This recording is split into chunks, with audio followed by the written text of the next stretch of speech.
Hello, my loves. Hopefully you can see me because Facebook was not letting me post this as an event today. So that's very exciting.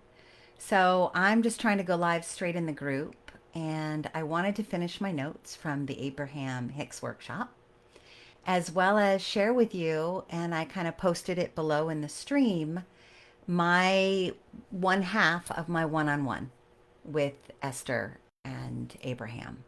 So I hope that you've gotten a chance to see that. So if you have any questions about that, you can ask me here. So let's just get into it. And if anyone is able to see this video, just post a little comment or a thumbs up. Otherwise, then I will do what I have done before when Facebook is being fun, and I'll just talk to myself. And you guys can see this when this posts. So the information today is going to be from the final day in the Abraham Hicks workshop that we took in Alaska. So it was incredible. So this is from Friday the 13th, and the information is called Habits of Thought. So that's what I'm going to share today. So the first note that she talked about was keeping yourself tuned to your inner being no matter what is happening. So this means that despite all the contrast that we see in our day-to-day life and everything that we notice that isn't in alignment with what we want, we need to learn how to not become derailed by that, not to sink into a focus of how miserable everything is, or even worse yet, how validated we are in the fact that we knew that it was going to be miserable. So, keeping yourself tuned to your inner being and your highest and greatest good and desires no matter what happens. The other thing that she talked about is to calibrate to feeling good. In other words, if your system is a machine and you notice that your machine is not running in the way you wish it was, in fact, it is doing things that makes you feel not great, then learning how to calibrate your system so you can feel better regardless of what is happening. And I will give some tools today on how to do that. The other thing they talked about is finding easy and existing matches. So by that, they mean when something is upsetting you and you want to calibrate to what would bring you joy, we need to find thoughts and feelings that are more closely connected with that joy feeling than with the feeling of being frustrated or irritated that you're currently sensing. And there's a process for that called the wheel. So I'm going to give an example to you right now about that. And that is available in this book, Ask and It Shall Be Given. And they talk about it on page 259. And it's called the the focus wheel process. And actually, no, it's on page 257. So when to use this process. When you realize that your current vibrational point of attraction is not where you want it to be. When you are aware that you're feeling negative emotion about something that is important, and you want to find a way of feeling positive emotion instead. When something has just happened that is not to your liking, and you want to think about it while it is on your mind and change your point of attraction so that it doesn't happen again. And when you are reaching for a feeling of relief. So kind of what we had spoken about before. This focus wheel process is the most value when you are at your emotional set points, ranging somewhere between boredom, which is an 8, and anger, which is a 17. So I'll give you a reminder of what that looks like. And again, I can't tell if anybody's watching this because I get no comments. So it looks like this. Okay, so you can see that 17 is anger and 8 is boredom. So something's just happened. It's really pissed you off. Something's been brought to your awareness. It's not in alignment with you. So a lot of times when something like this happens, we do what we all do, which says, well, I have to focus on it because it's true, right? And one of the things that Abraham says it's only true because someone has made it true by giving their attention to it. So the more attention we give to those things we do not like in our lives, the more real they become, right? Which you probably already understand. So the example of this process, you're going to take a big piece of paper and you're going to draw a big circle on it. And then in the center, you're going to draw a little circle. And then you're going to think about whatever it was that just happened that really upset you. And as you think about it and as you really feel into it, you're going to say to yourself, well, I clearly know what I don't want.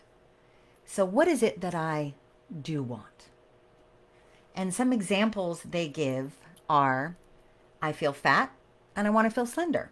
I feel poor and I want to feel prosperous. I feel unloved and I want to feel loved. I feel deceived and I want to feel honored. I feel ill or in pain and I want to feel well. I feel powerless and I want to feel my power.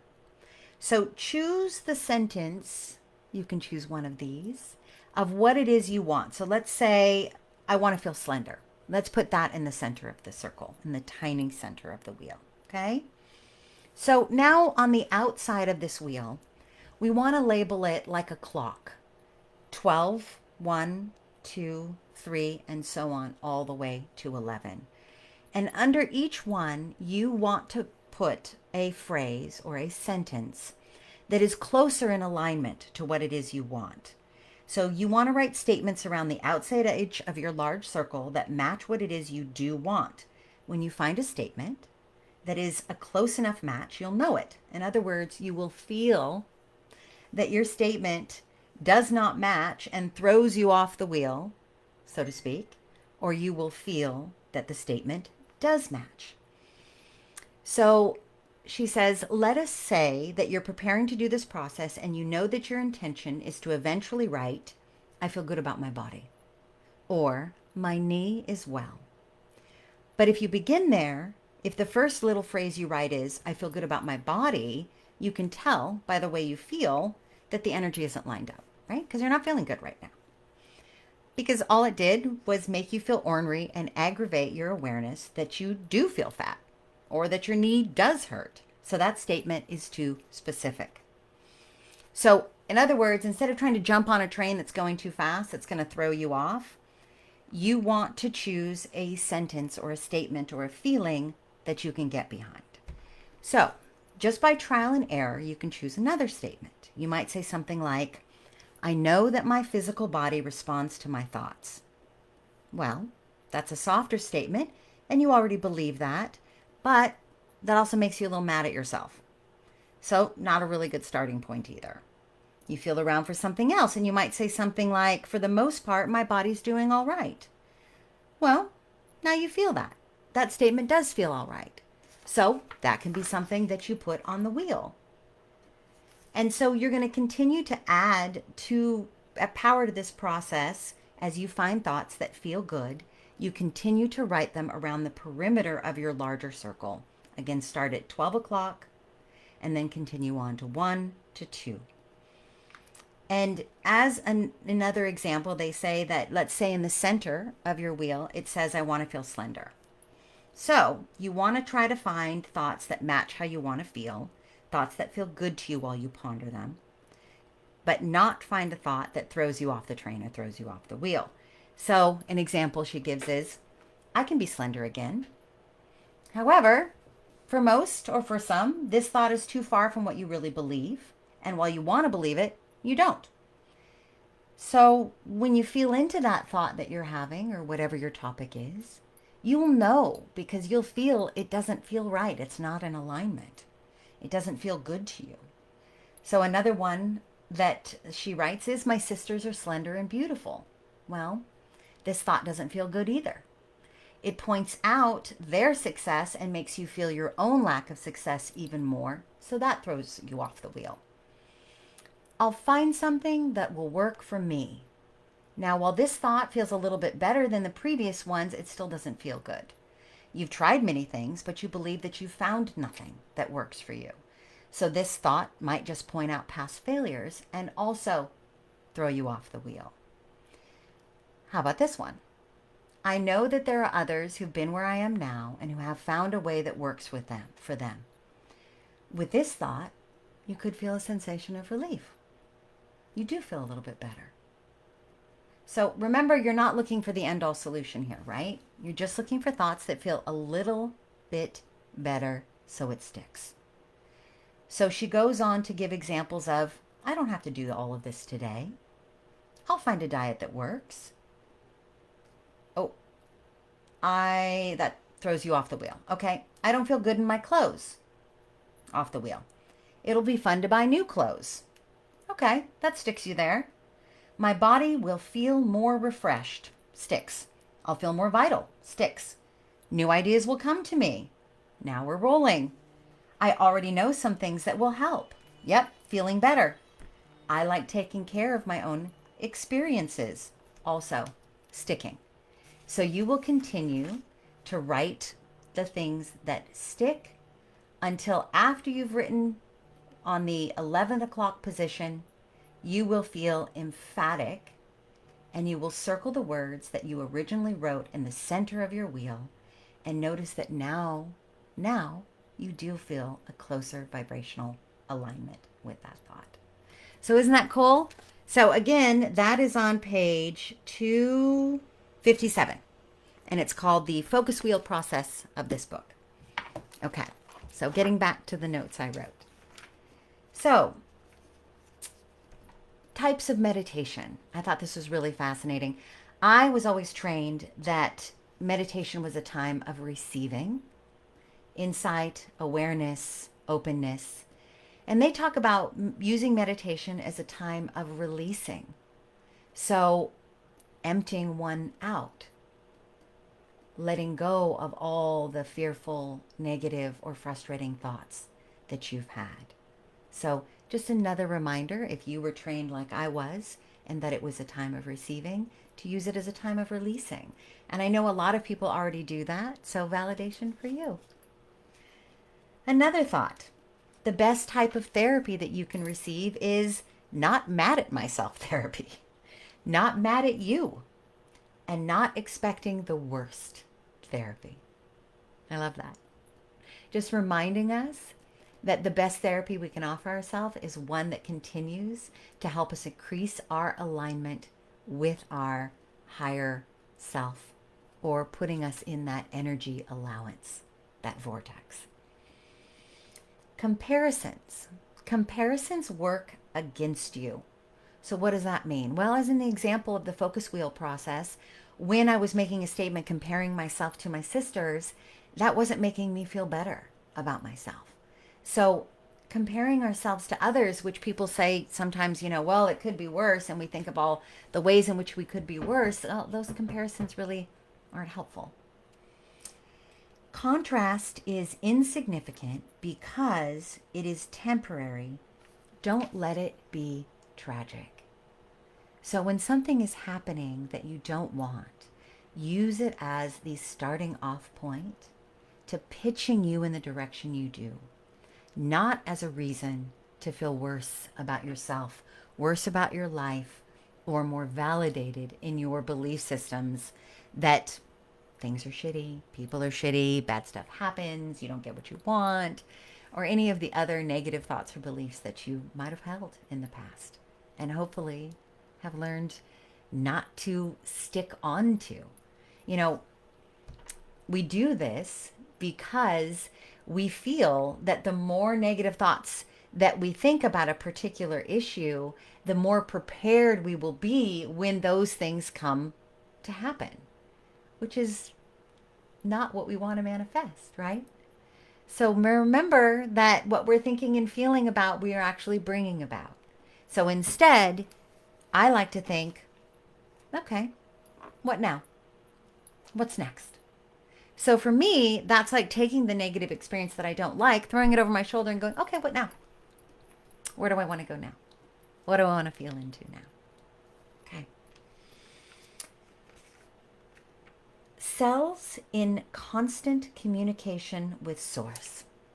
So what they were speaking about here was that when we are in pain, when we are ill, when we are ailing in some way, to not let us forget that our cells, all of them, which are light, really molded into matter, have not lost that connection with source energy, that universal energy, that galactic energy, that God energy, that angelic realm, whatever it is you choose to believe, that they are still in connection and communion and communication with source. And therefore, they can be shifted to a higher vibration that does not hold illness and pain. So it's a great reminder. One of my favorite lines about that is, soothing is solving. So sometimes when we're feeling absolutely wretched, been there, just soothing yourself in a moment is the same thing as noticing the contrast of feeling like crap and then shifting into what it is we want. So practice more soothing behaviors, because that soothing is changing the cells to solve. So you may not feel it in the instant, but it is moving the momentum to create the health and well-being that you want. Okay. The law of attraction is always choosing around your beliefs. The law of attraction is always choosing around your beliefs.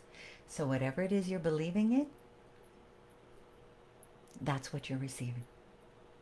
So let's shift out of those beliefs that bad things are going to happen just because they have, that negative things are going to occur just because you know they have in the past, and well, that's facts, that's true, but that was yesterday. What now?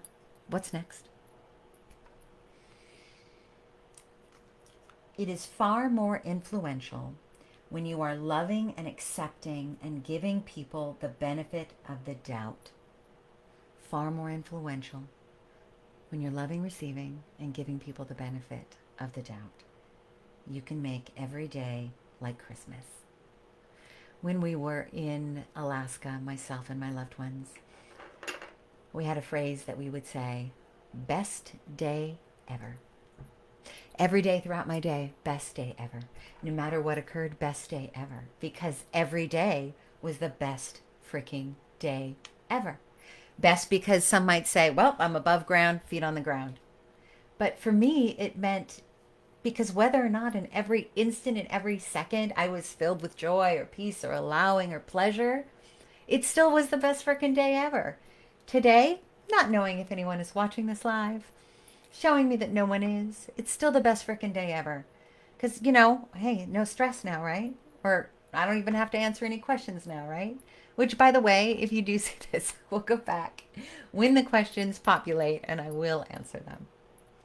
But nonetheless, every day is the best day ever.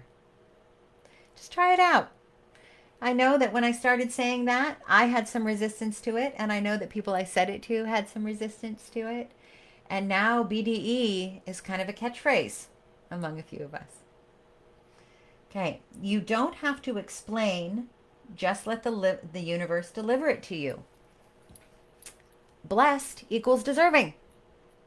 So you don't have to have a long backstory about why you need something or deserve something. You can just believe it and let the universe deliver it. Ask, believe, receive, right? The greatest support you can offer is to advocate, not commiserate with someone else. So imagine yourself like their inner being. So when they are speaking of something that has brought them suffering or fear, you don't need to commiserate. Maybe you can offer that, wow, that does sound rough. Or, yeah, I can feel that for you. But truly, the best support that you can give is to advocate for them reconnecting with their belief and things are always working out for them. Or everything is always working out. As Esther reminded me when I abbreviated those words on my fingernails before the workshop, if you watch the video. An example of working with someone or talking with someone might be, I love you so much. I appreciate you so much. But in our minds, we might say to ourselves, but not more than my happiness, right? We can love and appreciate someone with all of our heart. But if their choices could be leading them on a path that's not reliant or in alignment with our own, then not more than our happiness. And it's important to know that your happiness, your joy, your peace does need to come first. That is true love. That is love for everyone, most especially yourself. Motivation sucks. It's trying to push forward without momentum. You know, I just had this conversation with someone. I'm changing my business, and we'll talk about that more next week. And I have really been trying to find ways to motivate myself to do things. And in reality, I didn't have any momentum towards these specific things that people have suggested. You should do this, you should do this, you should do this. Because everyone wants to help, because people are so loving. So I've tried to acquire momentum. And I didn't even remember this sentence until I just wrote it, or just read it right now when I wrote it back in July. Motivation sucks. I felt that. Because it is trying to push forward without momentum. So what instead I have been working on is what feels good. What feels good? What feels inspirational? What feels enlightening? What feels exciting? What thrills me? What inspires me? What moves me into a closer alignment with what I'm here to do, be, and feel? And how do we know that? Because it feels good. So watch for those moments of inspiration. Those thoughts that make you go, that sounds freaking fun. And move into that. Use that momentum instead of motivation. Inspiration in what feels the best, easiest, and most flow. Okay, well, it's validating what I just said. Inspiration, let yourself be inspired by what feels the best, easiest, and has the most flow. You want to be called into something, not pushed into it. Oh, I freaking love that. All right, well, we have just a couple more minutes, so we'll end this with another process that she recommended that I thought was really, really powerful, called the placemat process. So I've pinned that for you in this book. And the placemat process is one that is utilized best when you are a little higher up the emotional scale. So this is when you are between overwhelmment, which is where I am right now, at 11, and 4, positive expectation and belief. So this process helps you be more deliberate in focusing your thoughts and helps you become more aware of where your thoughts currently are, so you can choose the thoughts that you're offering to the universe. So, as an example, nope, went too far. You are going to take a large paper placemat as an example. Draw a line down the center of the mat, and as a heading on the left side of the line, things I will do today. And as a heading on the right side of the line, things I would like the universe to do. And how Abraham presented this to Esther was she had this list of things to do today.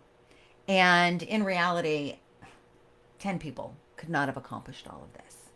And each time she drew a line through something, she thought of 3 more things she needed to be doing. So really, it just felt heavier and less free every time she wrote this list. So Abraham spoke to her at dinner one night when she had a placemat in front of her and said, do this. Now, looking over her things to do list on her phone, select only those things that you absolutely intend to do today. Things you feel you must do. Things that you really want to do.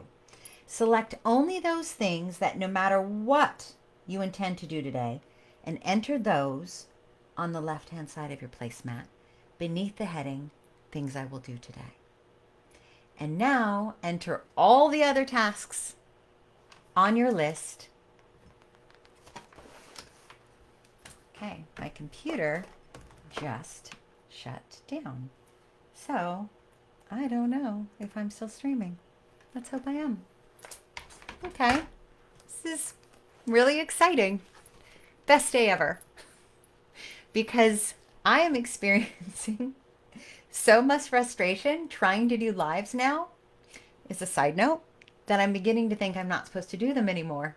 So I appreciate the contrast the universe is showing me in this moment by making doing lives, which as you know I've been doing for years, so very difficult.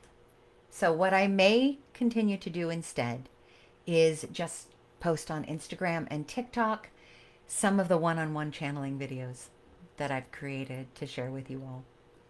So we'll see where that goes. Back to this live. So Abraham explained to Esther that in order to achieve anything, she only has two things to accomplish. She must identify her object of desire, and then she must get out of the way of letting it happen. In other words, ask, and then find a way of achieving a vibration that allows it, because it's always given whenever you ask. So I think I'm going to end here today because, you know, I don't want my computer to explode or maybe Facebook to go down entirely. I don't know. But let me say that creating this live for you today took about an hour and a half to try to set up. That gives you an example. And I still couldn't create an event for it. And I still don't know if anyone's watching or if anyone's commenting. So I will end by saying I posted before this video a little blurb that I was finally able to get to be able to post that is the second half of two questions that I asked. And the second half was, why do I struggle with catastrophizing thoughts? And when Abraham responds to that, he talks about marbles. And what he's referring to is kind of the marbles we have in our bag. And that's a reference to our bag of thought. And these marbles are like belief systems. And remember, a belief system is just a thought we've continued to think. So if you have questions about what Abraham was talking to me about, being intuitive, being psychic, pulling other people's marbles and putting them in my bag, I'd be happy to talk to you about that. And maybe if I decide that the next live I do will be just channeling, I will be able to set an event instead of trying to share someone else's information like this or trying to teach you all something. Yeah. So I'm going to end that today. I will be starting to post little videos that I have been recording on me channeling for other people. And they're really incredible because it's information not given by me. So it's really easy for me to do. Now that I've learned how, through the help of Abraham and through the work I've been doing for the past 24 years, to be able to channel directly with a entity that I call Siren and a group of kind of galactic entities. So I will be creating all new videos about that, and maybe I'll post them here. I'll let you know. For now, continue to take care of yourself from me, my loves. I hope you get to see this video. Take care. Bye.